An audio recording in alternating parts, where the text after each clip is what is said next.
ड्रायव्हरचं नाव मला पण त्याच्या ड्रायव्हर व्हायला आवडेल असे अनेक लोक मला सांगतात, आम्हाला त्यांचा ड्रायव्हर करा गरिबी हटवण्यासाठी. त्यानंतर कालचे महाशय अशा अनेक जे मंत्र्यांचे जे घोटाळे समोर आलेले आहेत त्यांची एकत्रित SIT नेमली पाहिजे, एकत्रित क्लस्टर पद्धतीने. जसे एकत्र डेव्हलपमेंट करतात ना, तसं क्लस्टर चौकशी यांची केली पाहिजे. एक मोठी न्यायालयीन चौकशी शिंदे गटाच्या मंत्र्यांची, फक्त शिंदे गटाच्या मंत्र्यांची. सध्या मी नावं दिली आहेत, 5 मंत्री आहेत इन्क्लुडिंग उदय सामंत. सर काल मुख्यमंत्री आणि उपमुख्यमंत्री दोघांनी देखील पुढे मिसिंगची पाहणी केली. त्यावेळी त्यांनी एका गोष्टीचा पुनरुच्चार केला की 2.5 वर्षांच्या काळात ज्यावेळी सरकार त्यावेळी प्रत्येक प्रकल्पाला स्थगिती दिली, प्रत्येक प्रकल्प रुजला झाला. आता मात्र आम्ही पुन्हा या प्रकल्पाला स्थगिती हटवली आहे आणि तुरंत आमचा. असं कोण म्हणतंय? देवेंद्र फडणवीस म्हणते. त्यांनी सांगावं कोणत्या प्रकल्पांना स्थगिती का दिली. पण आज जर उद्धव ठाकरे मुख्यमंत्री असते तर त्यांनी धारावीतल्या भ्रष्ट प्रकल्पाला अडाणीच्या नक्की स्थगिती दिली असते. जिथे भ्रष्टाचार आहे, जिथे अनागोंदी आहे, तिथे स्थगिती द्यावीच लागते. का देऊ नये? म्हणून आज जर उद्धव ठाकरे या राज्याचे मुख्यमंत्री असते तर धारावीच्या निमित्तानं मुंबईमध्ये जो भूखंडाचा घोटाळा सुरू आहे बरं का, त्या प्रकल्पाला नक्कीच आम्ही त्यांना स्थगिती द्यावी अशी मागणी केली असते आणि त्यांनी ती दिली असते. देवेंद्र फडणवीस बरोबर बोलताय. भ्रष्टाचाराला मुक्त रान देणारे जे प्रकल्प होते त्याला आम्ही नक्कीच स्थगिती दिली असते. आता काय शक्तीपीठ रस्ता आहे त्यालाही स्थगिती दिली असते. हा रस्ता कशा करताय? हा रस्ता महाराष्ट्राच्या हितासाठी नाहीये, हे लक्षात घ्या. हा रस्ता सुद्धा अडाणीसाठीच आहे. इंटरनॅशनल एअरपोर्ट सुद्धा अडाणीसाठीच बनतोय, पण तुला लक्षात घ्या हा सुद्धा अडाणीसाठीच बनतोय. प्रत्येक प्रकल्प या महाराष्ट्रातला देशातला जर अडाणीसाठी बनत असेल तर मला असं वाटतं अशा प्रकल्पांना स्थगिती देणं गरजेचं आहे. सर, मराठीचा मुद्दा आहे. ऍक्टर भोजपुरी ऍक्टर पवन कल्याण म्हणतोय की मुंबईमध्ये आलो तरी मी मराठी बोलणारच नाही, भोजपुरीचं बोलणार. मला काय करायचं? येऊ द्या, हिंमत कशामुळे वाढते? येऊ द्या ना, आल्यावर बघू. आता बोलून कसं काय तुम्ही बोलता? येऊ द्या. मुंबई आहे, महाराष्ट्र आहे. आम्ही कुठे जबरदस्ती करतो त्यांच्यावरती?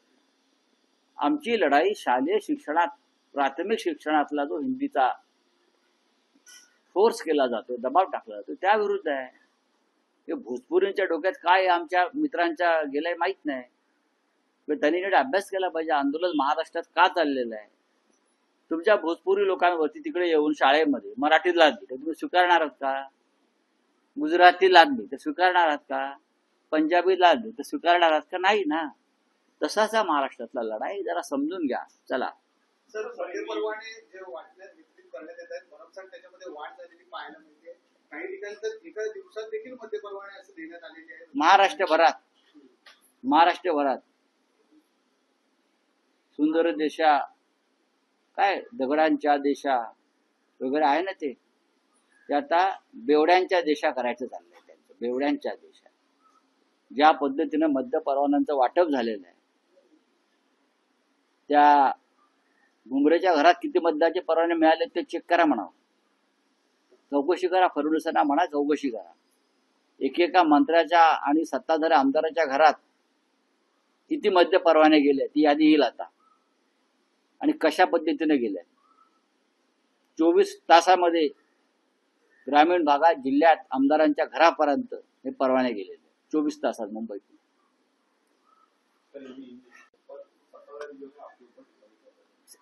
क्या मुझे नाम बता सकते हैं सत्ताधारी का जो इस पर टिका करे?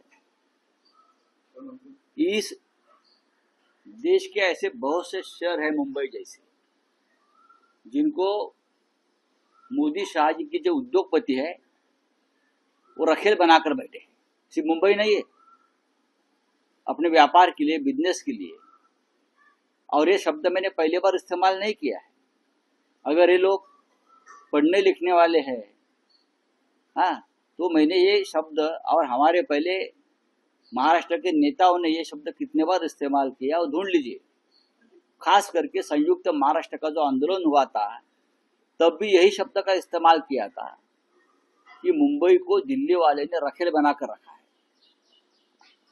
जिस तरह से धारावी का प्रोजेक्ट गौतम अडानी को दिया गया है और पूरी मुंबई उस बहाने अडानी के हाथ में दी है, तो मेरा शब्द का इस्तेमाल ठीक है, मैंने ठीक कहा है।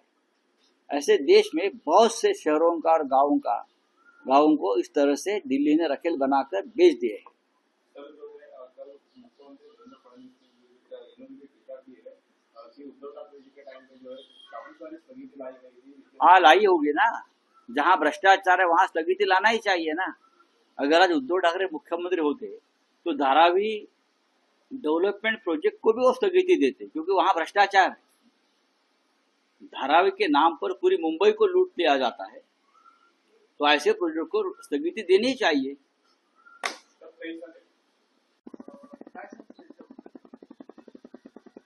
एक लक्षात घ्या की या विषयावरती आता चर्चा फार झाली आणि होते। म्हणजे माननीय उद्धव ठाकरे, माननीय राज ठाकरे एकत्र येतील का आणि पुढे काय करतील, मला वाटतं त्याला महानगरपालिका निवडणुका अजून जाहीर झालेल्या नाही, त्या जाहीर होऊ द्या आणि त्यानंतर तुम्ही हा प्रश्न विचारा। पण ठीक आहे, मी एवढंच म्हणतोय की लोकांची इच्छा आहे, लोकांच्या भावना आहेत आणि लोकांचा रेट आहे। आणि स्वतः राज ठाकरे यांनी व्यासपीठावरून सांगितलेलं आहे की बाळासाहेब ठाकरेंचं स्वप्न साकार करू, आणि माननीय उद्धव ठाकरे म्हणालेले आहेत लोकांच्या मनात जे आहे किंवा महाराष्ट्राच्या मनात जे आहे ते होईल आणि तुमच्या मनात जे आहे ते होईल। फार चर्चा न करता आपण त्या गोष्टीला वेळ द्यायला पाहिजे, योग्य वेळी योग्य निर्णय होत असतात। बोला पुढे। रोपटोक मधून मुंबई रखेल झालेली आहे काही जणांची, असं तुम्ही म्हटलेलं आहे। हो, हे खरं आहे। यावर सत्ताधारी आता काय बरं, मुंबईची आराध्य देवी आहे, ते सत्ताधारी मूर्ख लोक आहेत। सत्ताधाऱ्यांचं डोकं ठिकाणावर आहे का? मुंबईचं दिल्लीच्या वाटेवरचं पायपुसणं केलं या लोकांनी। मुंबादेवीचं आम्हाला सांगू नका हो।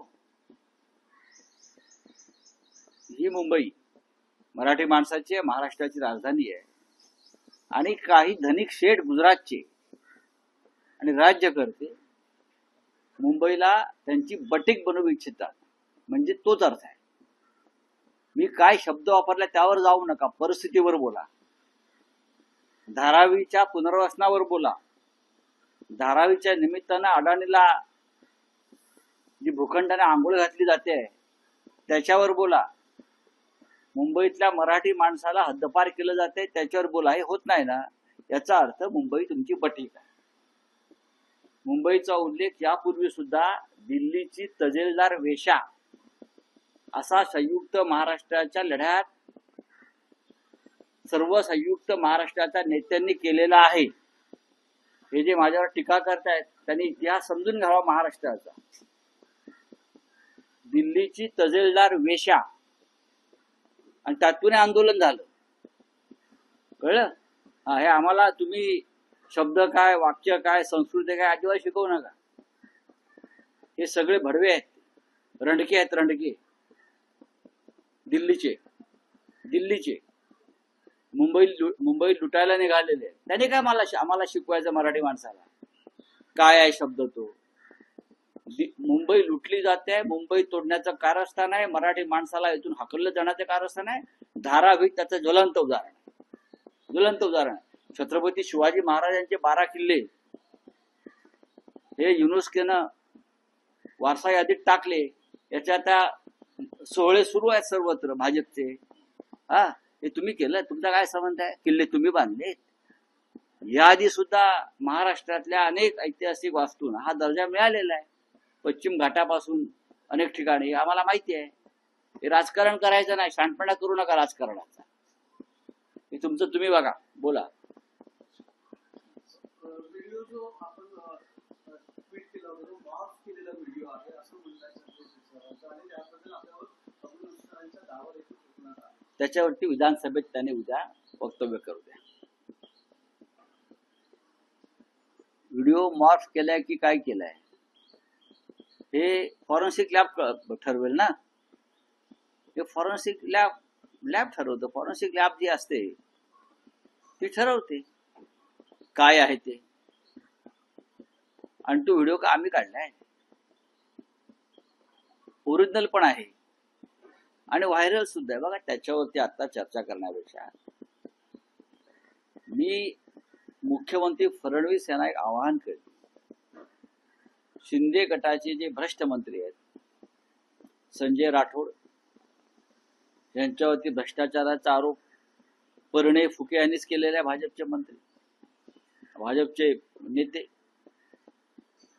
त्यानंतर संदीपान भुमरे 150 कोटी काय 150 एकर जमीन, 150 कोटीची जमीन ड्रायव्हरच्या नाव. मला पण त्याच्या ड्रायव्हर व्हायला आवडेल.